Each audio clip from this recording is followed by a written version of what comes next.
సూర్యనారాయణ వేదపారాయణ లోకరక్షామణి దైవచూడామణి.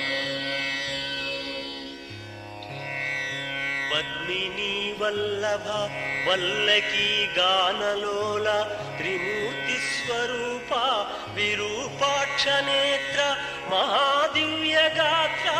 అచింత్యావతారా నిరాకార దీనా పరాకయ్య ఓ అయ్య బుద్ధాంత నిర్దూత తాపత్రయాభీల దావాగ్ని రుద్రా తనూద్భూత నిస్తార గంభీర సంభావితానేక కామాజనీకంబులం దాటి ఏకాకినై చిక్కి ఏ దిక్కును గానగాలేకయున్నాడ నీవాడనో